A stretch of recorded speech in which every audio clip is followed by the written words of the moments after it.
Hello everyone, welcome to my first lecture. Now we're going to be talking about actual reality, time and space, and this is a direct consciousness stream, which to most of you won't make sense until I explain it. So this may be the first time you've ever heard of this concept, and it might get a little weird, but here we go. So last night I did a very experimental trip, and it was an interesting trip report based on, I believe this must have been 2.5 grams of psilocybin. Now, I directly communed with the mushroom, like completely and utterly directly, and it's very strange to explain, but I discovered that they are an entity, and they are us. They're completely us. And so those of you that know how strange this is, we're going to use this plant as a direct example. So imagine the plant is just a different stream of consciousness to our own, but yet we are all from the same sapling. We're all seeds from the tree, we're all the different networks. So if we get my trusty whiteboard pen, we draw the mushroom, and we draw us, me in this example. Me plus this equals 1. So instead of having this, which is, or this, which is two separate beings, we are actually one infinite being that then becomes solid, and that is 1. We have not directly been explained this very well before. Now, I communed with the mushroom in a very different way to what I was expecting. I thought, from trip reports and from what people have said, I wanted to communicate it in a different way. And I think from it directly experiencing me before, they are as conscious of us as we are of them. So it understood how scared I was going into this, and understood how scared I can be in my anxiety patterns, and I realised separating the anxiety, it went, hey, I'm going to present myself to you in a way that's digestible and that's going to be really calm and easy. Much like how if it was an old lady who'd never experienced it, you know, they're not going to show you some nightmarish vision of the consciousness stream and it's going to be too overwhelming. This was in a digestible format. In fact, I managed to commune it with me almost like a cartoon on my shoulder, and I had it as like a little imaginary friend, and I was asking it questions, and it directly telepathically displayed everything, which is really interesting. Now I'll show you, I'm going to draw a diagram of everything. So here, this represents time, space, consciousness, the universe, everything. The universe. Here is the universe. Here's everything. Here's stars, planets, life. Just this is everything. This is absolute infinity. This is all of it. This is everything we have. This is everything. This is what this pen's made of. It's what the plant's made of. It's what this watch is made of. It's what I'm made of. It's what you're made of. And then this higher consciousness, being everything that is one, directly streams to every living thing. It is, in order for the higher consciousness to observe everything, it has to put itself into a format. It has to give itself a vehicle, and that's what we are. And this is what it explained to me and showed me. So the mushroom is no different from us. It's just another stream, much like if you got another stream, the consciousness wants to go, I want to be an animal. I want to be something that is a different life form. And this goes for every single life form out there. Any form of life, any form of anything. Plastic, any form of metal. You know, a cat, blossom on the tree, a sapling. Like each individual thing is its own thing. So it could be a cow. It could be a tree. But for some reason, these beings have the ability to produce a molecule in which to communicate with telepathically. And they have a very unique thing. And as do we. We produce DMT in the brain. And I believe this is another form of it. So in deep breathing and holotropic breathing, we can see this. And people have these imaginations of oneness and the higher consciousness. And all it did for me is it showed me, and it went, hey, let me show you, like, I'm just a subset of you. Like, that's all we are. And I understood. I kept asking it questions, and I went, so what are you? Tell me what you are. Are you an alien? What are you? And it just laughed at me. Because it said, in telepathic language, it made me understand. And it didn't say anything directly, but I went, oh, okay. That's what you are. And it went, yeah, you're getting it. I went, yeah. So you're just me. And it went, yep, from a different angle. And I went, okay. So if I ask you again, what are you? And it goes, I'm just you from another time. I'm you from another future. I'm you from a different angle. That's all it is. That's all God is. It's just us from a different angle. You, the viewer, we are the same person. We've gone in at different times. Now I'm going to draw a different diagram which demonstrates this. This is going to show humankind. By the way, I've brought my father to observe this lesson. This is the first lecture I'm ever having, so he is an audience member within this. And so, ignore all this. This is separate. So, separate diagram starting here. So, here again, the universe. It's similar to an hourglass. Here we are. We start off as us.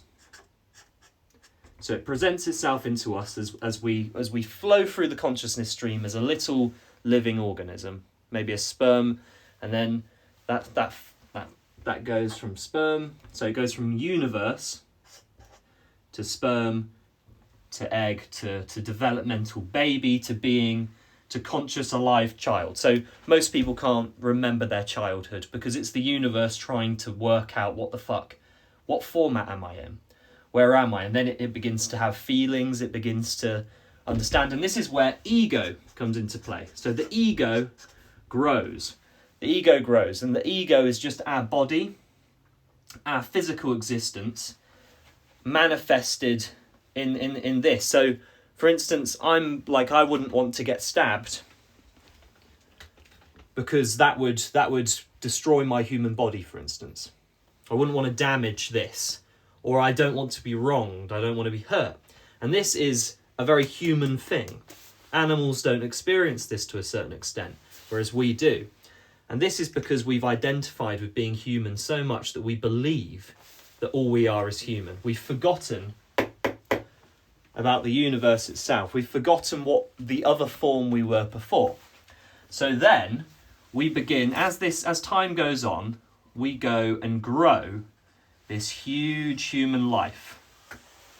And the less people remember they were the universe before and their other forms and all of the reincarnations of everything, the more human we believe we are. The more we believe that we are this character we've been telling ourselves.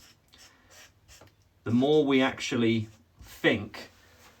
So, let's say Sylvester Stallone. Sylvester Stallone, unless he's had one of these experiences, he believes he's this movie actor, he's this guy, he's had kids, blah, blah, blah, he's had all these relationships. He believes he's him. But I imagine he would forget that he was this. And the thing is, it's actually backwards. What we do is we grow as humans and then we fear death. We get cancer and then we go, oh no, cancer, oh no, it's all shit. Oh, I'm going to die, I'm going to lose everything. My kids, I've lost my friend or I'm financially, everything's gone wrong. This doesn't matter at all because we will be back here eventually anyway. And what it will do is we draw the cycle again and our life cycle eventually fizzles out. So we get big, we create this big ego, and then eventually we start to realise that things don't matter again, that nothing really matters, money doesn't matter, human life doesn't matter too much. We're just very small little pricks in time that are going to pass, and it's all going to be fine. And what will happen is we're going to go shrink down, and then we die, death, and then it starts again. We get transported back to here. And this is how infinity works. So we've gone from, we start here, we travel all this way, and then we get back to here. And this is called an OODA loop. And an OODA loop is usually drawn like this. We just carry on, carry on, carry on. We're reincarnated again and again and again to observe as what we are, because we are God, we are everything. As one, we just want to observe, we want to experience. And that's what humans are. And this is what I was asking the mushroom yesterday, because I did 2 separate trips. I went out in nature, it was really beautiful. I've got the previous videos about that. And I asked it, I was like, well, this is all lovely. Why are you showing me all this lovely, you're enhancing the colours, you're pointing out very interesting things to me. You're showing me you're focusing me on the bugs and all this stuff. I'm like, why? And it goes, you know why? I'm like, oh. We're here to just experience. That's it. We're supposed to experience the nasty, the pain, all this horrible shit. We're here to experience absolutely everything. And this is where we come into play with stuff like more religious icons, such as the balance of everything, the yin and the yang. So we've got all of this. So you've got the balance of everything. Because we're supposed to experience the shitty, the terrible, the trauma, the nasty, all the bad stuff. And then we get to a stage of acceptance, which is probably around here, about middle life for most people, where they realise that they don't give a shit about stuff. They realise that all this stuff doesn't matter, and they've been, most people... It's a bit like people go to jobs they think they really like, and they're dragged through all this stuff because their ego said it was the right thing to do, because society's programmed us to do it. Because, as children, we're told, go get a job, go do this, blah, blah, blah, and all these people are on treadmills. But the second they step off the treadmill, look around, most people don't even leave the house. Most people are so focused on this, they're not even seeing the outside. So, the universe, by the way, that's not a bad thing, because that's what the universe would have planned. They want to experience, he, she, it, us, wants to experience everything. So they want to experience going on a phone for 40 years, mashing the brain up. They want to experience falling in love and doing everything. They want to experience gardening, seeding life. They want to experience probably murder and public stoning and everything horrible. All of this stuff. This is why Jesus himself wasn't pissed off at the Romans, because he was like, this is all part of it. This is how it will work. It has to be both. You cannot have this without this, and you cannot have this without this. If you've lived an extremely happy life, you may experience the death of a family member, and then you'll be living for 10 years upset and hurt because you got to experience that. You need the balance. This is why a balance of everything is important. And what's interesting is, this little guy didn't show me anything. All it is remembering who we are and what we were. That's it. And all we've got to remember is this is us, not this. Not the human. This is just the current form. That's it. If I went and put a bullet in my head right now, you just go to the next form. You'd probably be quite pissed off with yourself in the next form, but you won't remember anyway, because memory doesn't work in the same way up here. When you're up here, you know everything. You know infinite time. You know absolutely every fact there ever was and that ever will be and that ever could be. So killing yourself wouldn't matter, because actually what it is it's just another experience. And that's it. That's absolutely it. So they are us. We are human. We are the universe. We're everything. And I believe what this is not technology, but it is it's a way of I mean, it could be engineered technology for, organic technology and botanical, but who made it? That's the thing. Perhaps this guy decided to go into a form of an alien, perhaps, and they designed, okay, we'll design a special technology. This is supposed to be a microchip. They design a special ticket, and they go, well, we understand all this stuff. How could they understand it? Much like if every single person understood this, then we could group together and start making a technology that perhaps animals could understand. And then the whole planet could be one understanding hive mind of everything. Now, I actually got a bit concerned at some points in the trip, and this was where it was just turning into a bad trip, was I thought I was getting possessed. I thought, oh no, maybe what if it's lying to me, and what if it's actually like a virus, and it's going, oh yeah, this is the truth and this is the good thing. Because I actually felt like, oh my God, I'd like to be in this ultimate knowledge, because I had direct access to the source. Source, another word for the universe.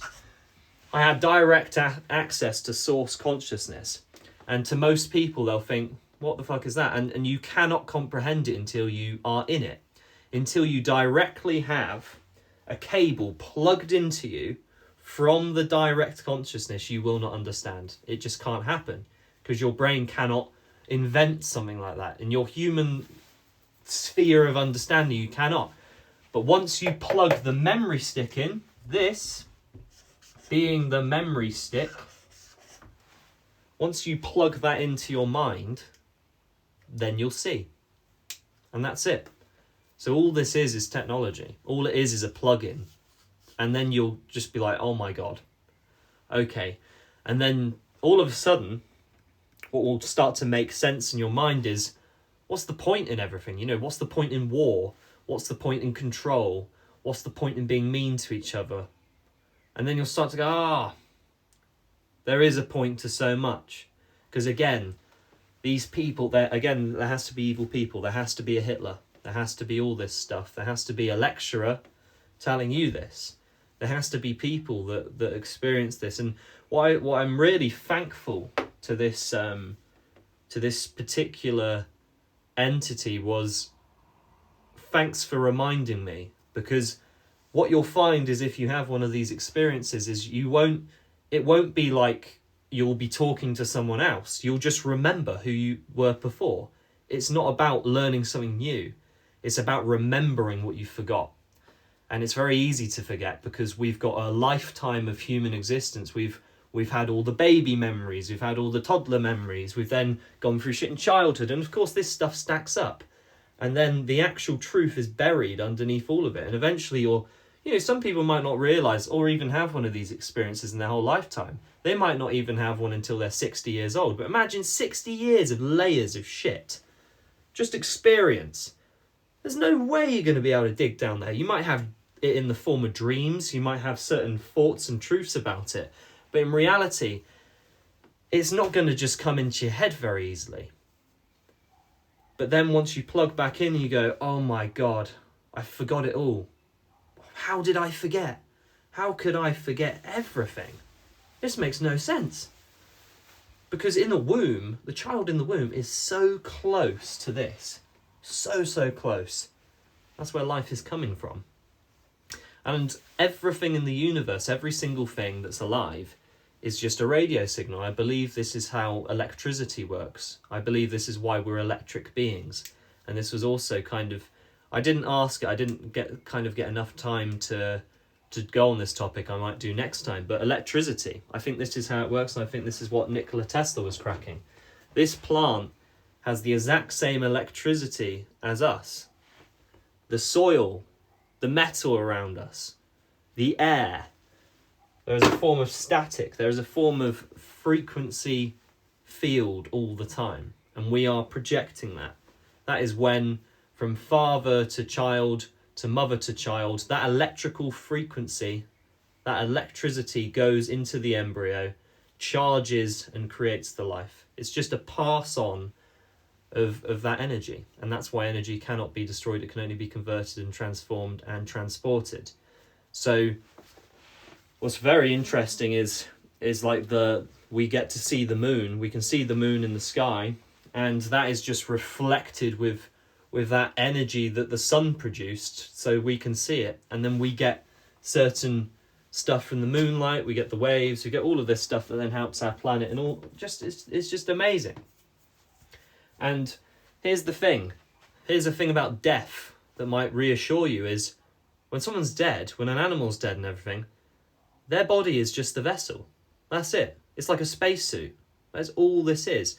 Now, I drew some diagrams of this last night, actually, in graphic detail, direct from the source, which again might be quite strange to handle. Now, this is my original diagram of the source consciousness, which is in a better colour format for you all, if you can see that.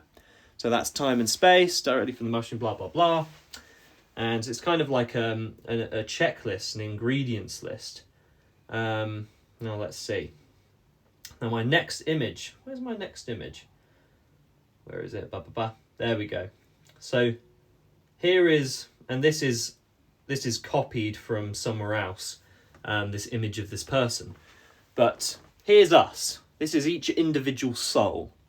And this represents the human body. The human body, being also the ego, is all it is just a suit.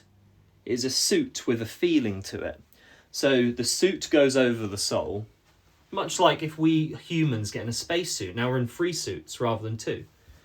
Our soul is inside of this body. When this body gets switched off, all we are is the electrical signal of our soul. So then our soul flies off somewhere else. I assume it goes right back up, back into the source. I didn't ask this. This is just, from everything else making sense. But your soul goes right back up and it joins the well of souls. It joins this infinite sea of liquid soul, which is in the form of electricity. And then what it will do is it will beam to the next. So a human body is a receptor. A plant is a receptor. All these things are little aerials. They're little aerial things that then pick up the frequency. So let's say I die right now. I'm sure there is a human baby being produced right now. There's 2 people having sex. There's a sperm that is just similar enough to my genetic code that I will transfer into that body. Maybe it'll be an animal. Maybe I'll wake up on Kathmandu on some other planet, or perhaps I'll go into pure light energy and go somewhere else. Or perhaps I'll just disperse into everything else and my energy will be shared between all the plants and everything alive. Who knows? But either way, it doesn't matter. Nothing matters. It's all fine. There's nothing to worry about when it comes to death. It's going to be sad because you might have really, really, really enjoyed this human lifetime. It might have been so good. You might have a really good thing going. But here's the thing. The science of infinity and how it works, you get to do this forever, internally, again and again and again. But you will go on that journey, you'll loop round, and you'll live every single lifetime there ever was and ever will be, forever and ever. So we're going to do it again anyway. That girl you lost in school or whatever, you're going to be with her again in the next timeline. Because this timeline that we're on right now has, again, an infinite amount. It's like a book. You have multiple again and again and agains. And all of these stream in different ways, but they also stream in the exact same way. So one linear narrative works in the exact same way, and then you have these alternate timelines which go on forever as well. And yeah, that's it. So you got nothing to worry about. You get to do it all over again anyway. And you also get to do it again in as many ways as you possibly could comprehend. And you get to be everyone that's ever been. You get to do it all. So this experience now, enjoy it, because it's going to be fun now. But if you've got any idols you look up to and anything like this, you're gonna be them anyway. I'm Sylvester Stallone, just in a different, I'm in a different form right now. He's me, I'm him. I'm a dad, he's me. The cat that just knocked over that thing on my bed, That's me as well. I don't remember doing it. Maybe I haven't done it yet, but the other me has. So yeah, so that is a introductory lesson into source consciousness and how everything works. And this is information directly channeled through me whilst taking psilocybin. So I hope you've enjoyed this lecture. It's 25 minutes long. Not bad. I think this is a great introduction if you've never heard any of this. And I hope I've explained it in a way that hopefully resonates and you guys understand. If you've got any questions, leave them in the comment section. And if you've got any other videos that you want me to touch upon, I'm going to try and find out and I will present them in a good way to you guys. So anyway, go and have a great day. Don't blow your minds too much. You know, just take what you can from this video. You know, skip it back. If it's overwhelming, that's fine. It is overwhelming information. But please just take it one bite at a time. You know, you don't have to figure all this out in 1 minute. You've got your whole life to figure this out. And just start with each component. Help it make sense. All of this. Don't let it scare you. It's not that big. I mean, source consciousness, the universe is huge. It's massive. And all the other universes inside it and all the past, you know, the infiniteness of everything. That's huge. And it is a scary concept, but just go gentle with yourselves. The mind is a very small and delicate thing. I've struggled with this, but now just understanding this has really put myself at ease quite a bit. So anyway, go and have a great day.